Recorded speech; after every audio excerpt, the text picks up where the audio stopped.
You are all being recorded. We do have a quorum, so we will call the September 23rd meeting of the Design and Project Review Committee to order.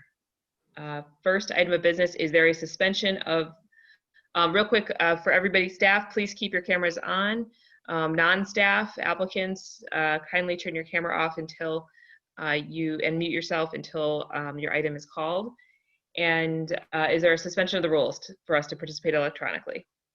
I'll make a motion that we suspend the rules to allow member participation electronically or by telephone. Second. Okay, all those in favor, let's take roll. Nyden. Aye. Mangum. Aye. Gertis. Aye. Biggs. Aye. Cano. Aye. Cueva. Aye. Heinck. Aye. Jensen. Kumar. Aye. Jones. Aye. Sterling. Aye. Did I miss anybody? Sounds good. All right, next up, meeting minutes of September 9th. Is there a motion to approve? I'll make a motion we approve the minutes. Second. Okay, call the roll, please. Nyden. Aye. Mangum. Aye. Gertis. Aye. Biggs. Aye. Cano. I abstain for not being present. Cueva. Aye.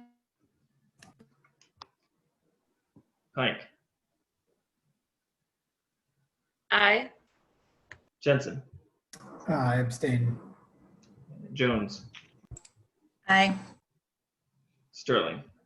Abstain. Okay, so motion passes. I'd like to switch the two items of new business and take 1700 Maple Avenue, 1701 Maple Avenue, and 909 Davis, the proposed signage first. So, Mike, could you kindly scroll to that section? Is the applicant on the call for McCaffrey interests?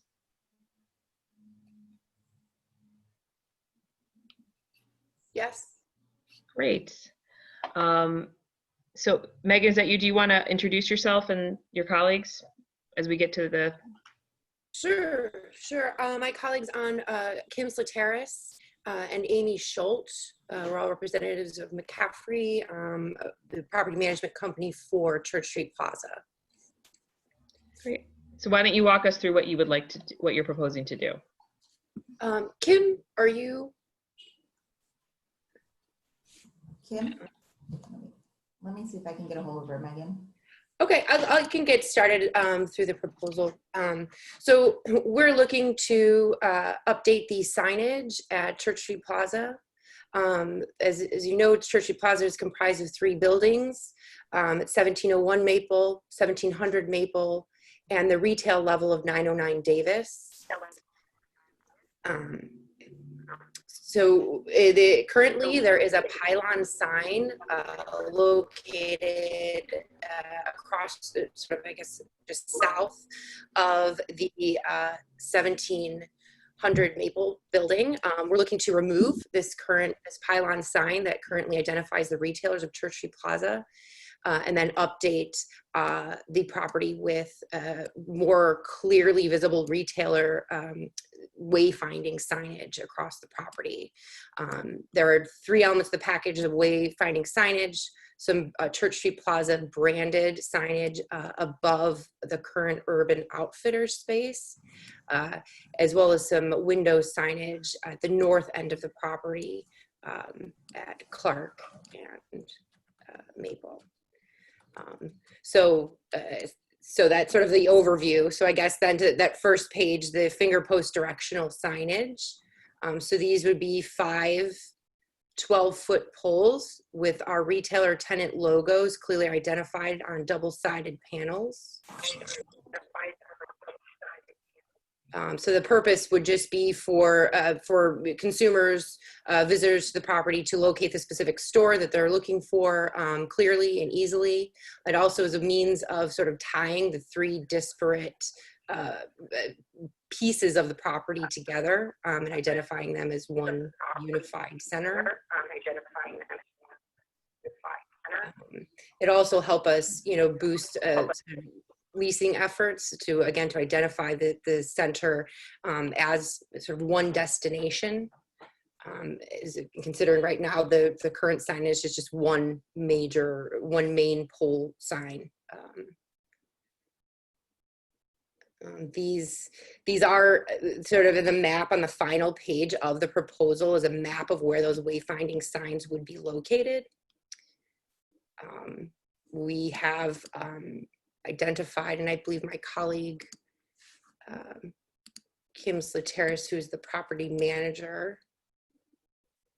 If she's on. I am on. I keep getting muted. I'm sorry. Yeah, Kim, if you'd like to explain so one of these wayfinding signs, again, they're located sort of along the property lines, but we want to be clear about sort of the how those sidewalks would be maintained. So Megan, let me take over here from here. So basically, these wayfinding signs are going to take over for the pylon sign that is currently existing on the corner of Church and Maple that is going to come down. And these pylon signs will be, there's 5 locations along the property. And, one of the issues is, maintenance. And so we currently remove the snow and sweep the sidewalks. So there should be no additional maintenance around these wayfinding signs, Church Street Plaza has been struggling with leasing. And so we're hoping that by refreshing our brand and our marketing, that we could bring some life to the center. And one of those things is to help draw attraction to our tenants by making them a little bit more known through these wayfinding signs. So that's kind of like the purpose of putting them up and letting people know, whether it's through vehicular traffic or pedestrian traffic or the traffic on the trains, letting everybody know, where our tenants are and, how you can find them.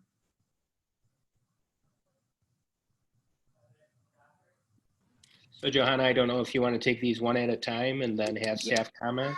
Gary, why don't you walk through your memo a little bit for everybody in case they haven't read it in a while. I think it'd be best we can just hit these one at a time. So for the directional signage, sign code does allow for site information signs, directional signs. The understanding is these would be placed in the public way, and that is not allowed by ordinance without DAPR approval.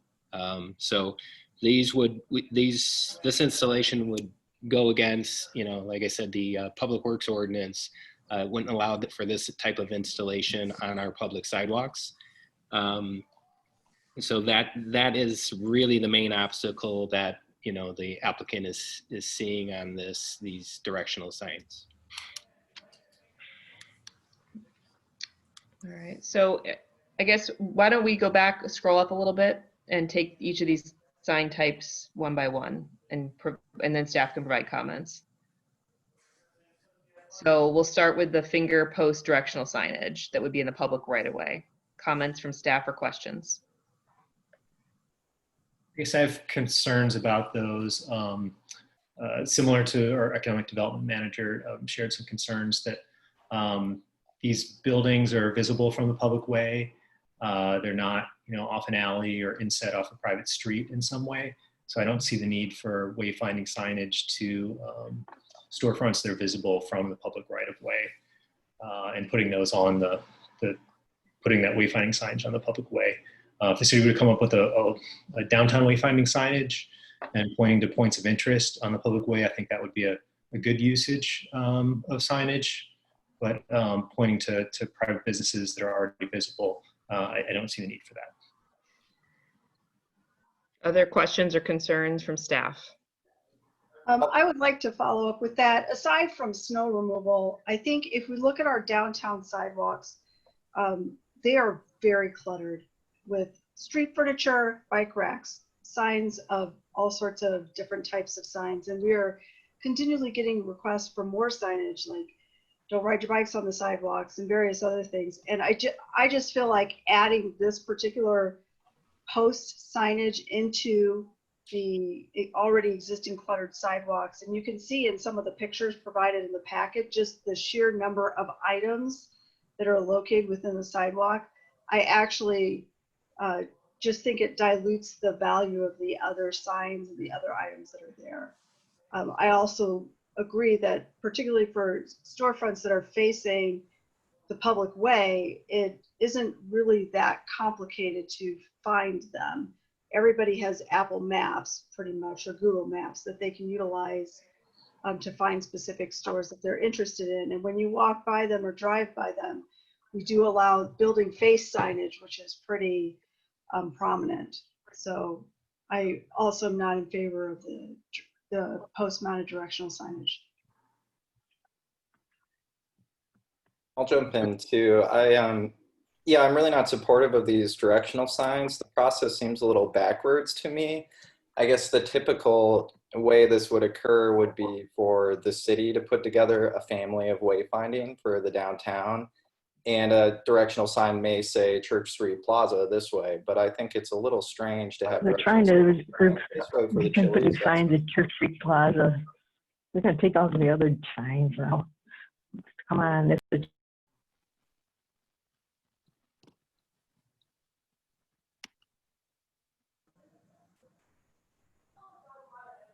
Kate, did you have anything else to add? I mean, Ingrid can go ahead if she wants. That was basically it. I just think it's a little backwards. I don't see, the Chili's being this element that we should be directing people to, individual storefronts. I'd be supportive of a downtown wayfinding package with a family of elements, but I'm not supportive of this. Yeah, and we do have that. We did pay to have consultants prepare a plan of a wayfinding signage plan for us, and I think at the end of the day we determined we wouldn't implement it because the thresholds for the number of visitors was so large to install a sign that really we were talking about driving traffic to Northwestern. So, anyone else add anything else with the signage? Johanna, this is Edgar. Yeah, I just want to, echo pretty much what everybody else said. Also, I believe signs like this would just take away attention from the two traffic signs that we have out there. The more signs we put up, people would be disregarding the traffic control signs. And there was a comment made about snow. This isn't private property, that's public property, right? Those sidewalks? So that they're required to remove snow, right, by our code? Yes, correct. Okay. All right, any other staff comments? So I think generally we're not, for McCaffrey, we would not be in support of this particular item. I think the other issue is, we've seen things installed in areas and then ownership changes, time marches on, and the maintenance that you may give it may not be a future maintenance that is applied. So stores changed, and then we're left as a city having to determine what happens to the signage and remove it and deal with those changes to the infrastructure. Okay, you want to do the next one? Sure. This next one is just trying to identify Church Street Plaza, because there's three, people don't really know that it's three united buildings, Church Street Plaza. So, we have this prominent area that we'd like to put up a sign that says Church Street Plaza. It's a black lettering that will be illuminated white in the evening. Okay, any questions or comments from staff? I'll just add that the UBC, what we're going to be voting on here, this is the UBC. They already have a tenant sign criteria that's put in place. So we're adding this aspect of it for more plaza identification. And that is one of the key elements of the UBC, is to have plaza identification. What this would be, what relief they would be seeking here is just for the height of the installation height of the sign. We limit that to 15 feet 6 inches. This, of course, would be higher than that. So that would be the relief we'd be giving here.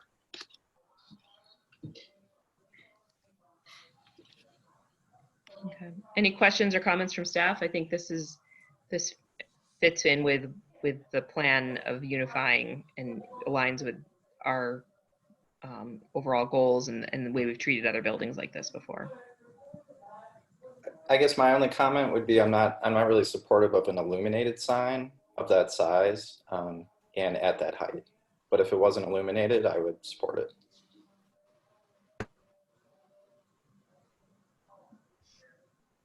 Other comments? Yeah, my only comment on that we have had other illuminated signs where we have dictated hours of operation on that illumination. So that could be something that we consider. All right, what would McCaffrey folks, are there some hours that you would be looking for here? Certainly we are open to whatever hours that you would be agreeable to. Obviously, you know, with the black letters at night, you know, once it gets dark, you're not going to be able to see them. So maybe we put a limit on it to, like, you know, 10 o'clock or whatever works and is comparable to other buildings. Yeah, 10 o'clock is consistent with what we've done in the past.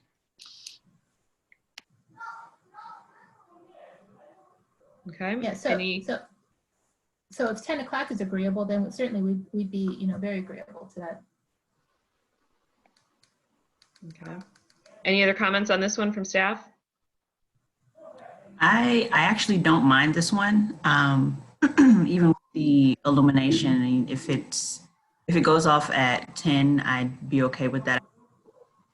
I like this a little bit better than I think the Northwestern Medical had 2 signs on the building across the street that were essentially just logos. But I think this would serve a good purpose and is not a glaring, super bright, out of place kind of sign for this location. Okay. All right. So I think we're generally in support of that. Why don't we go to the next one? So this one is a vinyl graphic. We have a glass facade above the north corner of our building that faces the Evanston parking garage.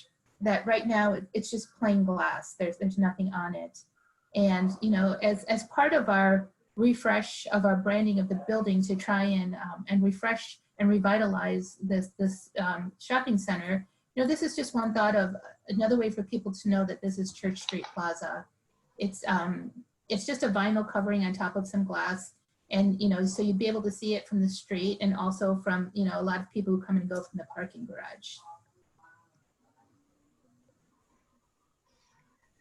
So I don't love this one just because this is not at Church Street. And it doesn't, you know, if people are looking for Church Street, it just makes it a little confusing. Yeah. But I don't know what my colleagues think. I mean, obviously it's in a street sign, but these are, in the built environment, people look for clues of where they are. And this doesn't give them the clue that they're at. Yeah, I also have concerns with putting signage on this vertical element on the building. This element's repeated on both Clark Street side, where you've got stairwells where it's there's transparent windows, and then further south on Maple, there are 2 additional vertical glass elements there. So I think this really architectural elements of the building, and putting signage on it kind of detracts from the premise of the building, and using these areas to break up the brick building. The other thing is that we have right across the street is a garage called the Maple Avenue Garage. And then we have a garage called the Church Street Garage. So I think this confuses that matter as well. What if we changed the graphic on it? What if we, instead of saying Church Street, we changed it to something else? Or I think what we'd if have to see it before we make a decision. Okay, so but you would be open to a different graphic, just something that brings attention to that corner? I think we understand what you're trying to do. I think we maybe I would suggest that you work with Cade Sterling on this to think about how we activate that corner, but do it in a way that would be more appropriate for the scale of the street there. Okay. Cade, I'm sorry I just volunteered you, but Yeah, that's okay. I mean, I you're a guess good problem fixer for these things. I would say I do tend to agree with Scott on this one. This building doesn't have a ton of glass area, and there's a lot of blank wall space that I feel like could be better suited for something this large, but we can probably come up with something. Okay, well, we will be very happy to reach out to you for any guidance you can provide. Great.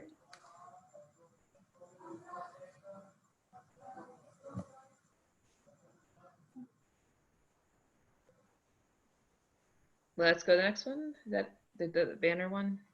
Yeah, okay, so over at Church Street Plaza, we currently have banners that are existing in those locations. We just want to replace them with newer, updated banners. No, a lot of the banners have been old and they've been damaged by the weather. The tenants no longer exist because they do have some tenant names. So we just want to replace them with something with our refreshed marketing, branding, and just make sure that they're all existing and replace the ones that have been taken down. So it's just a replacement versus an addition. So I think given that this kind of repeats some of the elements of the one on the corner, I would hold on this one as well to make up, to build whatever you're going to do with that corner piece. That's just my thought. I do feel like the banners are really just replacing the existing. I do think it should be coordinated with a corner graphic if that is the route we end up going. I'm not really fond of putting the tenant names on the banners in general. First of all, if you're looking for the tenant, you're not looking up at the banner usually, you're looking at the storefront, so I don't think it's really helpful, and often it's hard to read. But the nice thing about the banners is they're somewhat placemaking and unifying, and I think once you start putting tenant names on them, that actually distracts from the placemaking value of them, because now that it's not necessarily a unified look the same way. Yeah, no, we agree with you. The old banners had the tenant names. These new banners don't have them. So it's just more of a Church Street Plaza banner versus a tenant banner. Now the building across the street, that has banners, I think, that say Northwestern Medicine or something related to the medical office building. Would those be replaced or would they stay the same? You know what? I don't know how to. I can't answer that question at this time because you know what, that hasn't been brought up. So I'd have to take a look at what's existing. Okay. And I think that's it for our signage. Okay. All right. Any further comments from staff? Or I think we'd be looking for a motion for the illuminated channel letter center sign, and then a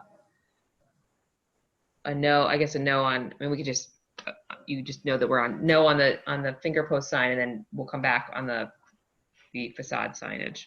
So, Johanna, I would suggest that we hold this the entire. Okay, I'm fine with that too. Well, this is a UBC, so this is a business center plan. And so I don't know that we want to piecemeal this. So I would suggest to the applicant that they come back, exclude the directional sign. There's no support for the directional signage, and then work with Cade on both the identification sign on the opposite end where the glass is and the banners. And then we look at this one more time with those 3 items instead of the 4. Okay, let's then why don't you make a motion to hold?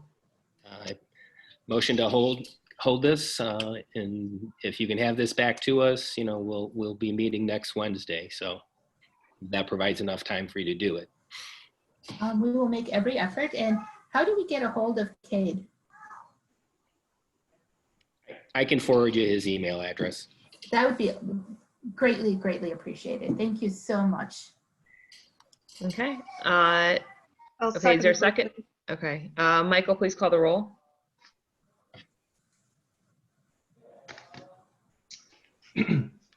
Naiden, Aye. Mangum, Aye. Gertis, Aye. Biggs, Aye. Cano,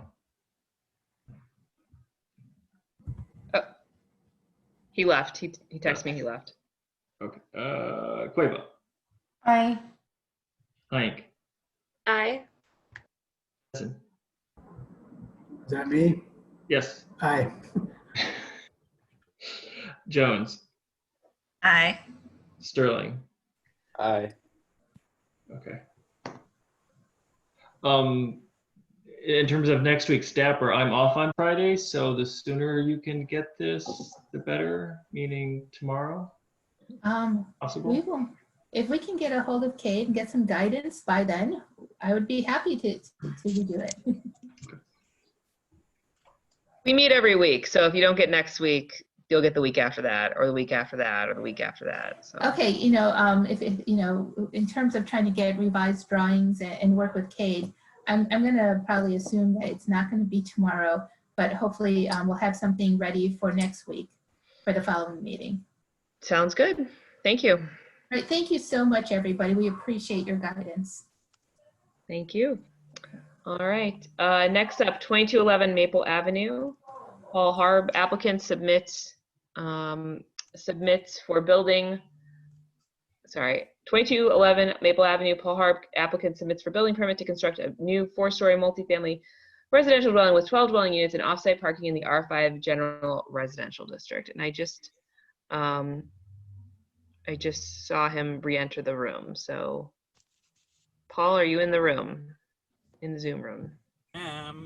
Great. All right. So why don't you walk us through your project? We have it on the screen.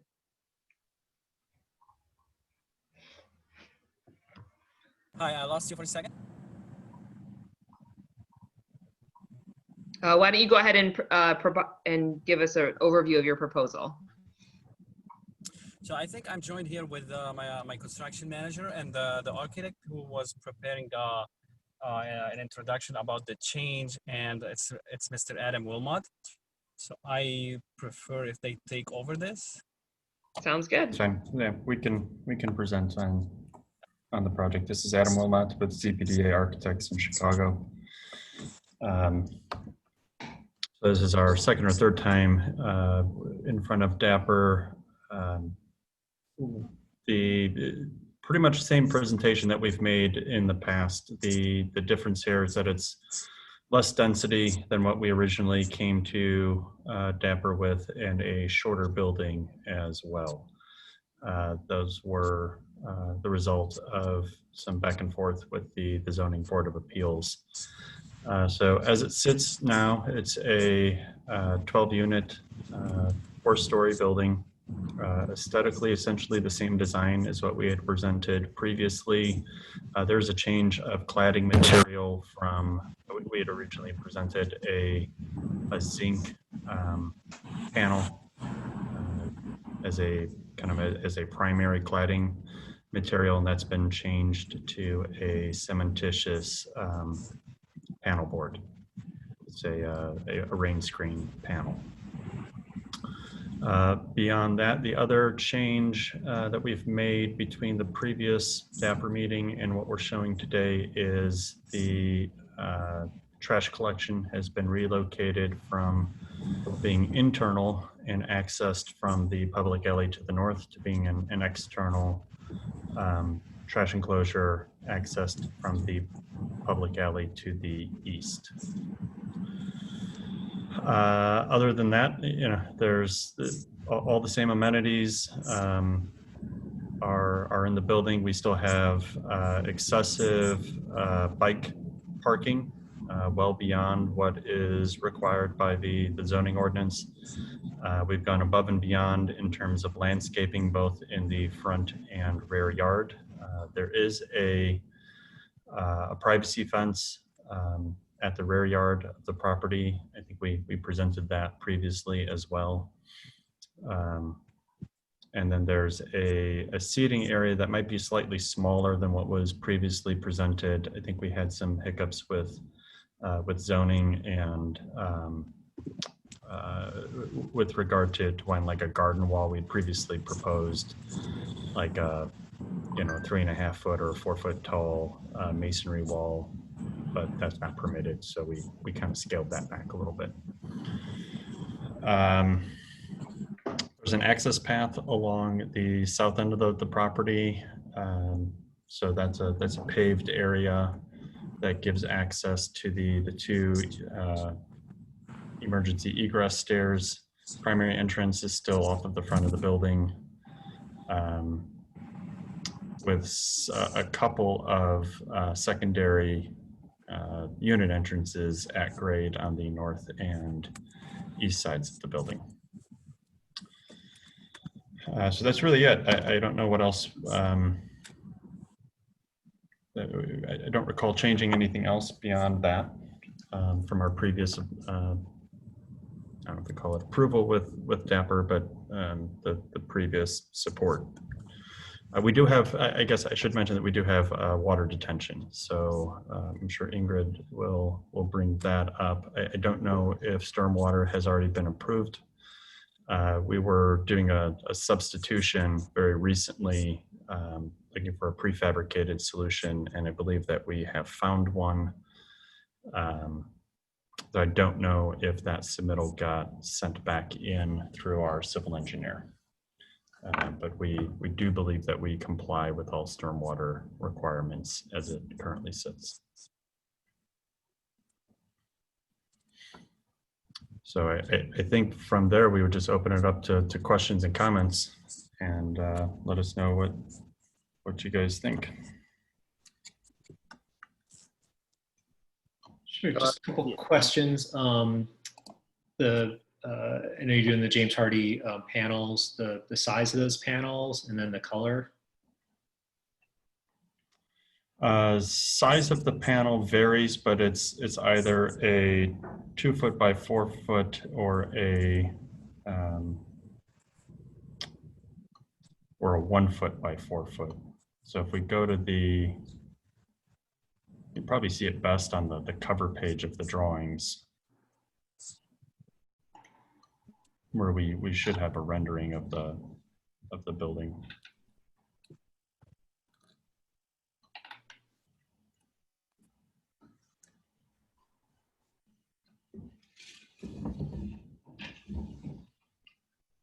Oh, that is a older rendering of the building, but on the right-hand side, the axonometric shows it correctly. So it's a varying size panel.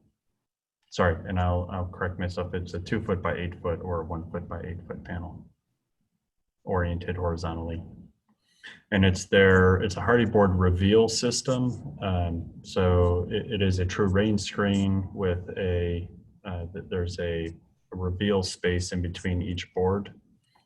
It's all prefabricated, so I don't want it to be confused with what you see oftentimes as a cheaper installation method of just kind of face fastening a bunch of cut panels to the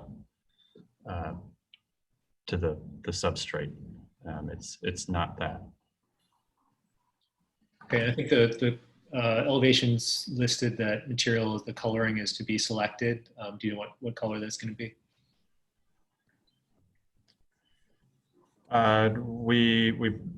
We haven't selected something, but the intention would be to be very similar to what's shown in the rendering.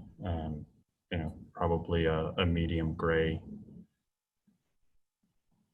Okay, and then what is the capacity of the bike room? How many bikes? Don't have that right offhand. Ben Westergaard is the project manager from our office on this. Ben, I believe you're on the call. Do you recall exactly the number of bicycles that were fitting into that room? Give me just a minute here. I have the drawings up on my screen, so I'll confirm.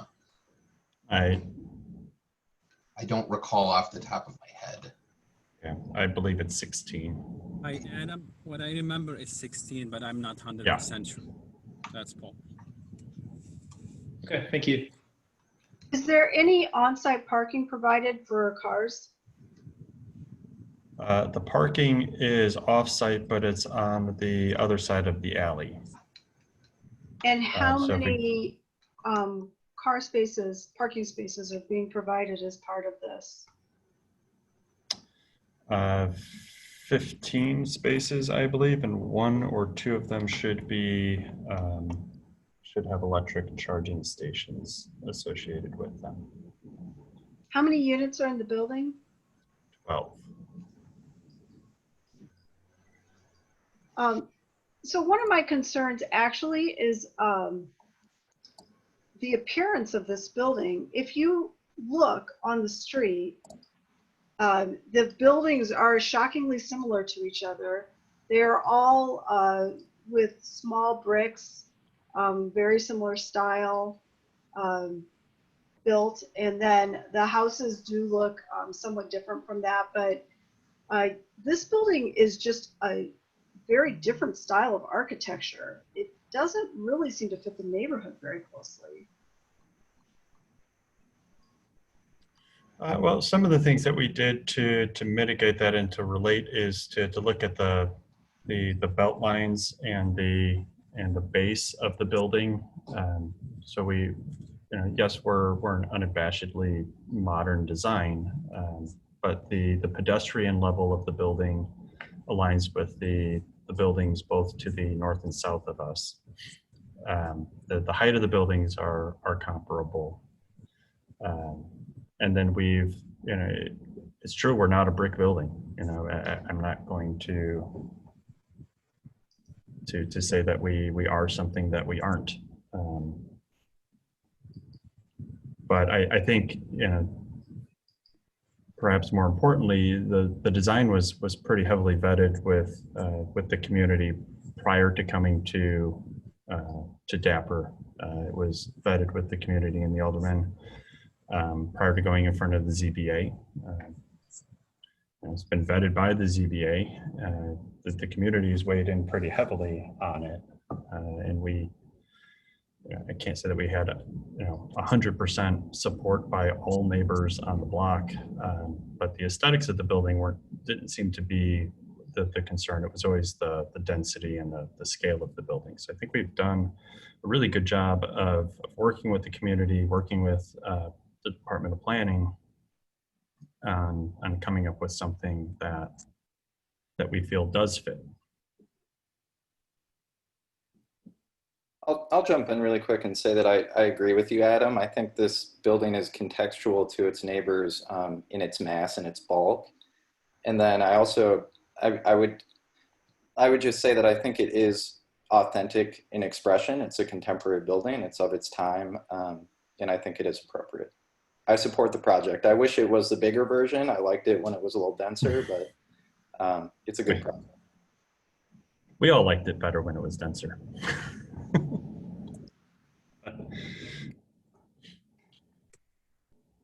I've got a few questions, and I apologize for not having been around at some of the earlier reviews of the project. So I'm the Chief Sustainability and Resilience Officer for the city. So I've got some questions about energy and building layout and things like that. So one question is just what's the age of the existing building that's on the property? Do you know when that building was built about? I know it's a residential. Yeah, I don't know off the top of my head. Paul, do you have any background on the existing? I do. So according to the listing I have on the MLS, it's a 100-year building. So it's 1920. Great, excellent. I appreciate. Yeah, appreciate that. That's sort of what I thought, and one of the suggestions, strong suggestions that I have is that if you are not familiar with the Evanston Rebuilding Warehouse, which is a local nonprofit that focuses in residential building deconstruction and workforce development. They're particularly interested in properties like this, older residential properties that have significant valuable salvage material, particularly a lot of the wood, you know, the construction materials that I would love to see them weigh in on whether or not they think this would be a good candidate for deconstruction. You can get a little bit of a flavor for that on the new YWCA renovation that they're doing. They did have the Evanston Rebuilding Warehouse in there doing some deconstruction prior to the build out of that space. And so I think this is an excellent candidate for that, and would really like to see, and I'd be glad to make the introduction, but would really like to see the developer reach out to Evanston Rebuilding Warehouse and get and have them provide you or this committee with an opinion as to whether or not they'd be interested in deconstruction prior to demolition of the property. I have some other questions that are not yeah, sorry, go ahead. No, I mean, I welcome this idea, and I do, we had done work before with your organization, so we will reach out to them. Excellent. And I will say that I will be looking for a formal communication from, you know, follow up on this one, because I do think this is a really great candidate for that type of project. So glad that you've had some experience working with them. I think that's critical. Kumar, just on that, I'll interject that demolition permit is a separate permit, and we have seen Evanston Rebuilding Warehouse do an increasing number of deconstruction projects over the last few years. So they have handled the permit process for the applicant, or the applicant can handle it themselves. But yes, I agree with Kumar. Deconstruction would be preferred in this situation. Excellent. That's great. Thanks, Gary. One of my other questions is about the parking. So you mentioned it's off-site and that it does include potentially 1 or 2 electric vehicle charging pieces of equipment. Is there going to be the capacity to increase the number of stations for if there's 1 station and 2 hoses? Are you going to be able to, in a couple of years when there are more and more electric vehicles on the road, be able to increase the number of stations there without upgrading the electric service?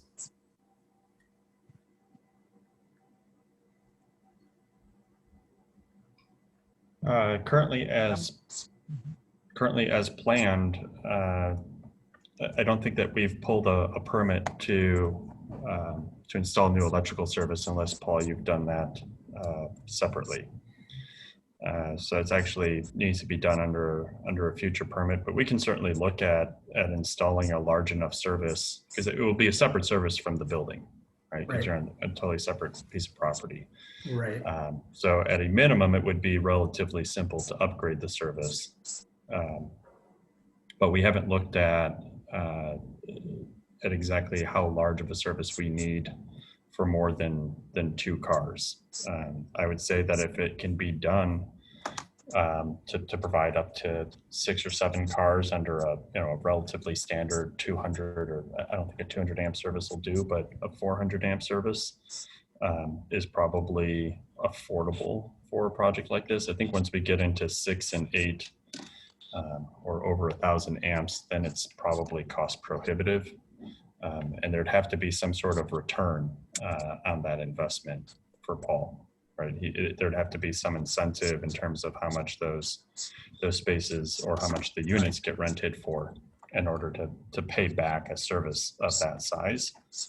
But I don't think it's unreasonable to say that putting in like a 400 amp service, which might get you as many as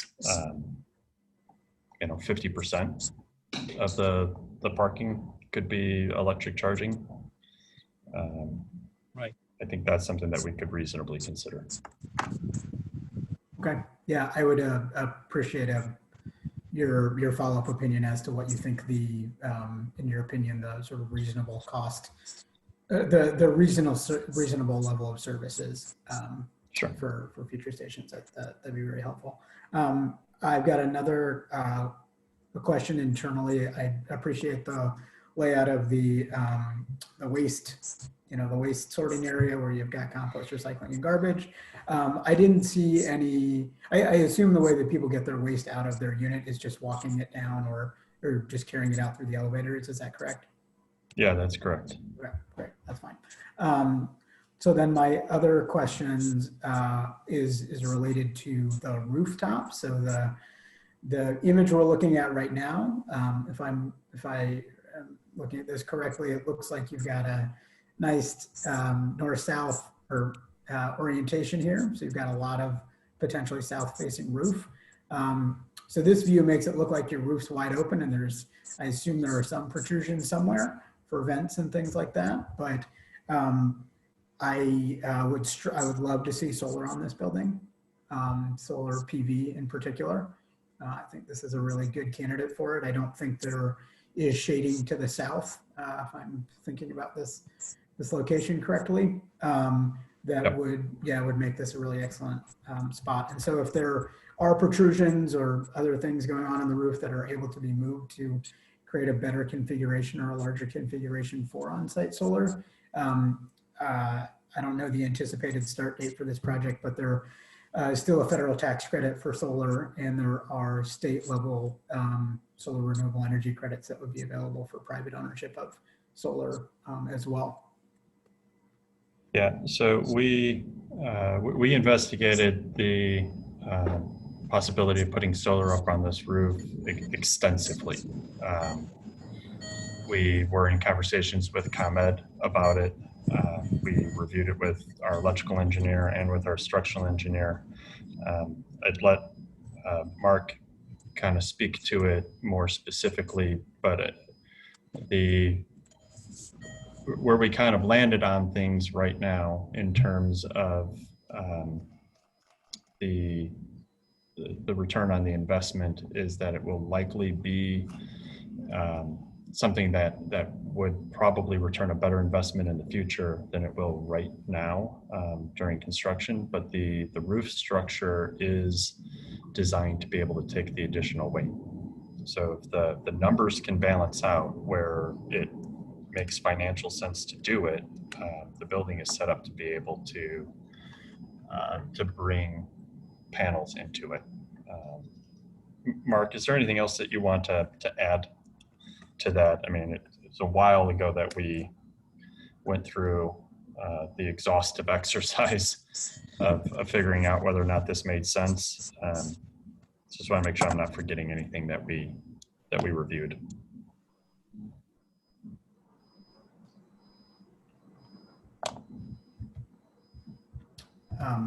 Well, if Mark doesn't have anything else to add. Yeah, well, I think he does. We just can't hear him. Mark, your microphone's not working.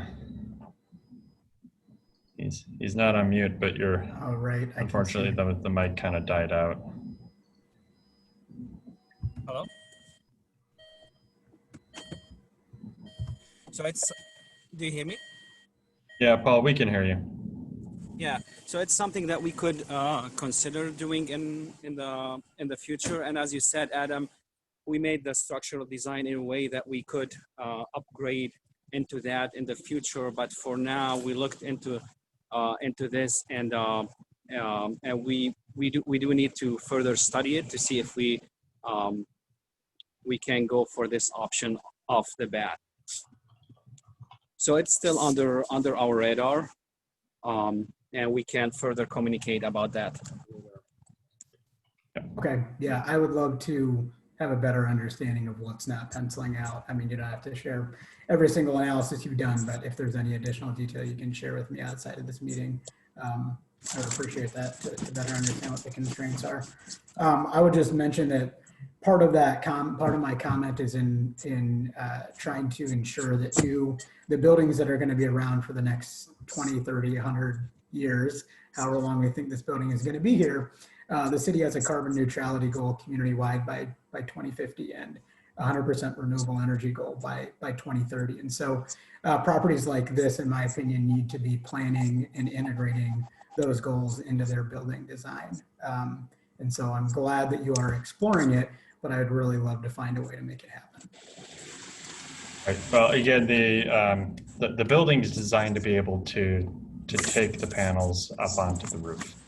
So we are planning for the future. It really comes down to a question of making it financially viable under the financing of the project. But we are not being short-sighted about it. You know, whereas oftentimes with the flat roof, the major prohibitive factor, for instance, so the building right next door would have an incredibly difficult time putting photovoltaics up on the roof because the roof structure itself isn't going to be designed for the additional load. Ours, however, is, and our roof specifications, the membrane, the insulation, all of that is being specified to be able to handle the photovoltaic racking. So again, if it can be done in a way that makes sense, the building is designed to have it added to it with no other alterations. This is Mark. Am I still unmuted? There you go. Now we hear you, Mark. Okay, Adam, just to remind you, not only did we increase the load carrying capacity of the roof, but we specified electrical conduits, open electrical conduits going from the roof to the switchgear room. And we confirmed that the switchgear room would have additional space for any panels. So the building will be able at any point to have the PV cells installed. And that's just a decision that I think is currently being discussed with Paul and myself and everybody else involved. So it can be done, and it wouldn't be any additional changes that would have to really be made other than adding the solar cells. Okay, appreciate it. No, I don't have any further questions right now. Thank you. Hi. Any other questions? I do. I would recommend that you have bike parking in the front of the building for guests. You're very near Noise Street. Noise is very heavily overparked with bicycles. They're being locked up to signs and whatever people can lock them up to. Because biking seems to be a focus in that bike room, I would also recommend having guest parking for bicyclists. Okay. I think that we can probably find a way to do that. There's a little bit of yard space. We'll have to look at what planning allows for in terms of where an additional bike parking can be located. Does Evanston allow that to be just done in the parkway even, off their property, but in front of the building? Or would we need to provide something, say, in the front yard? Laura, would we allow bike parking in the public right-of-way?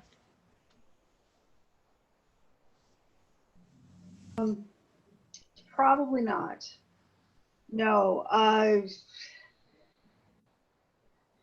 If we were to place public bike parking in the public way, and we would typically require it to be sort of just open general bike parking, not dedicated to this building, which I think may not be a big issue for the building, but then it also just becomes kind of something for the city to maintain. So I think it gets to be a little bit more complicated when we do that. So then something that we might be able to consider is locating additional, just a standard bike rack off the back alley. The rear yard here is a communal space. So it may be less convenient for people to park their bikes back there, but it's actually likely more secure for a guest to leave their bicycle in an area that's a little bit more out of view. There's also the possibility that it could work out for them to leave bicycles inside the building. As I mentioned, we're 16 bicycles where I believe only 8 or 9 would have been required. So presumably we have excessive bicycle parking inside the building. But I think we'd be open to providing, at least a standard, outdoor bike rack in the rear yard. So I'm not sure it's fair to say that you have excessive bike parking. I'm assuming that the units themselves might have more than one person in them. And so where I think that you're sort of considering 12 to be the break-even number of bike racks, in reality, maybe 24 is the break-even number of bike racks. So I understand Jessica's concern about wanting to provide some access bicycle parking that is a little bit more accessible and obvious to the guests. I'm just not quite sure how to pull it off in the front yard on the public parkway. Right, which, you know, so the space that we do have to give away is in the rear. I think doing something off of the alley may be an appropriate solution. And what I meant by excessive is excessive in terms of the zoning ordinance. We are exceeding what your zoning ordinance requires us to provide. I would not recommend placing a bike rack in the rear at the alley. There are fewer eyes at that location. There aren't people walking down the sidewalk, driving down the street. So it's a much more likely place for bicycles to be stolen. And so if you were going to place, I guess, bike parking, I would recommend it at the front. I meant to say that it would be screened by the privacy fence. It would be in the in the rear yard, yeah, behind the privacy fence, out of sight of passersby. Okay. And then just to clarify, you're not doing anything to the existing sidewalk, is that correct? To the public sidewalk in front of the building? Right. No, we are, I mean, other than any standard required patching. Okay. I was just checking utilities. because in your street view, it does not show an accessible sidewalk in the public way. And so I was just confirming that you're leaving everything accessible that's there. That's all I have. Yes, correct. Just to comment on the sidewalk, that we do have a fairly recent ordinance where the civil reviewer will visit the site prior to construction activity to assess the sidewalk condition and then let you know what needs to be replaced. So we'll document that, and then anything that needs to be replaced or anything that's damaged would be replaced prior to occupancy. Okay, noted. They have been told that. Okay, yeah. Thank you, Ingrid. And then just my other is more informational. So I know we're reviewing the building permit right now. Separate permits are required for water sewer disconnect, fire systems, any right-of-way permit, and the construction fence. They are not included in your building permit. Those are separate permits that will be reviewed and issued. Okay. Noted, thank you. Thank you. And I do agree that your front yard is not overly large here, but I think that you should just think about if there is a way to incorporate at least a few bike racks in the front yard on the private property. Okay. I think it's fair to say we'll look at both. Yeah, I don't think it's a big ask. It's not a major money issue. I just also want to make sure that we aren't sacrificing significant amounts of the landscape design that we have. But I'm sure we can find a way to do something sensitive, maybe right about where it says concrete barrier, curb, and base on the drawing that's up right now. Something in that zone might work out okay. All right, any other staff comments or questions?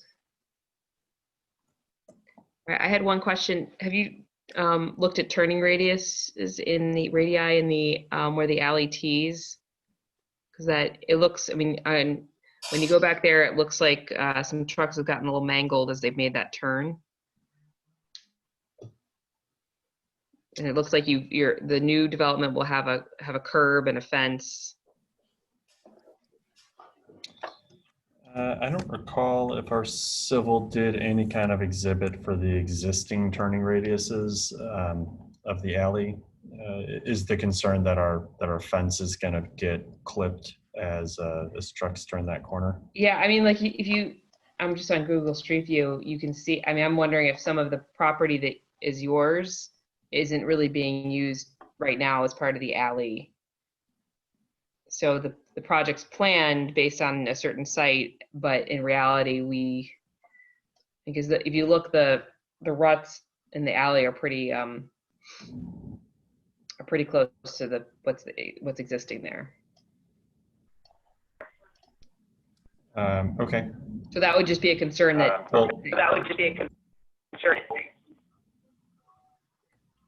Yeah, I think it's worth having our civil. Ingrid, do you have something? Because we're echoing with you. There it goes. Yeah, we can have our civil engineer. Well, just have to be more careful now that there's a building there. Yeah. If I'm not mistaken, I think our drawings do show a couple bollards going in as well to give our fence a little bit of extra protection.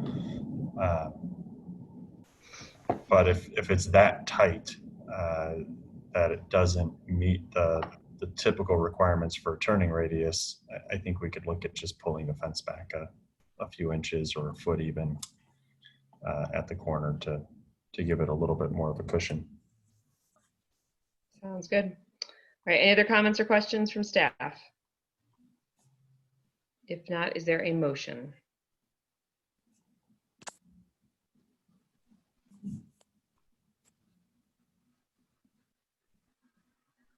I apologize. Is this for preliminary and final? Yes, it is. I will make a motion for preliminary and final review. Second. Positive recommendation, sorry. Second. All right, Michael, please call the roll. Naiden. Aye. Mangum. Aye. Curtis. Aye. Biggs. Aye. Did I hear Ingrid? Aye. Cueva. Aye. Hink. Aye. Jensen. So I think we need to make the caveat here that I'm really concerned about the deconstruction. And so we're not going to have another opportunity to vote on this. Is that correct? That is correct. So the demolition permit is a separate permit. Okay. Yeah. That's all I needed to know. Okay, we could, yeah, let's have a conversation, but we could vote on this because the demolition permit is separate. It has not been applied for yet. So we could move forward on this and then resolve that concern with the demolition permit. Okay. However, we may need to put the condition in, so we can either put the condition into this one and recall the roll, or we could add a second roll call vote. Okay. Related to the conditioning.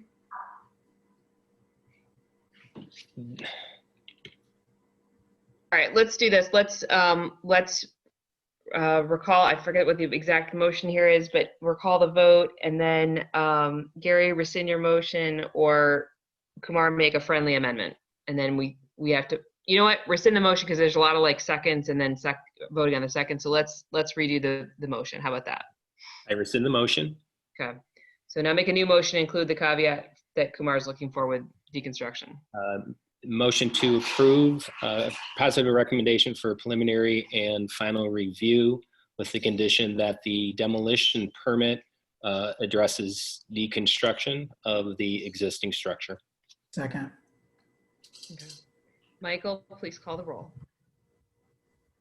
All right. Naiden. Aye. Mangum. Aye. Curtis. Aye. Biggs. Aye. Eckersberg. Aye. Cueva. Aye. Hink. Jensen. Aye. Jones. Aye. Sterling. Yes. Michael, can you add Tristan to fire? Oh, yes, Tristan. Thank you. Is that an aye? Yes, aye. Okay.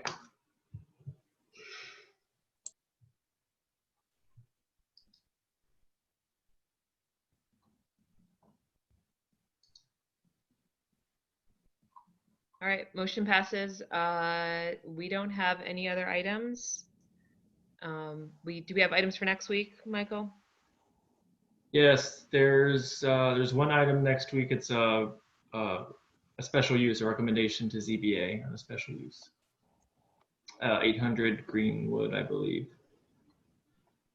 Yeah, that's right. Okay. I was just going to bring up potentially for a future meeting. I know a lot of communities are starting to look at extending outdoor dining. Chicago just came out with some policies, as other communities are, so it could be something we look at in the future. Yeah, we've been talking about that at EOC, so at Unified Command. So I don't. I think there's still some things that we have. I think we're going to wait to see what other communities continue to do before we do that here at Dapper. TBD. Yeah. Okay, I have another just a heads up item for a future meeting, and that's that the model building and other codes, including the energy conservation code, will be coming out this fall, and the Office of Sustainability will be putting together a process to engage stakeholders around potentially a stretch code, which would be an option to increase energy efficiency for new buildings and new building standards, but also looking at other things such as electric vehicle charging requirements, solar ready on properties, thinking about ways to further encourage electrification of the building sector. And so I proposed to Johanna that that Dapper would be involved in that process and would be one of the primary bodies to help receive some of the proposed edits or amendments that may be brought in that process. And so I'll work with Johanna to figure out the best time to bring a more robust item and introduction of that process to Dapper, hopefully sometime in October. All right, great. All right, thanks everybody. Is there a motion to adjourn? I'll make a motion, we adjourn. Second. All those in favor? Aye. Aye. All right, thanks everybody. Thanks.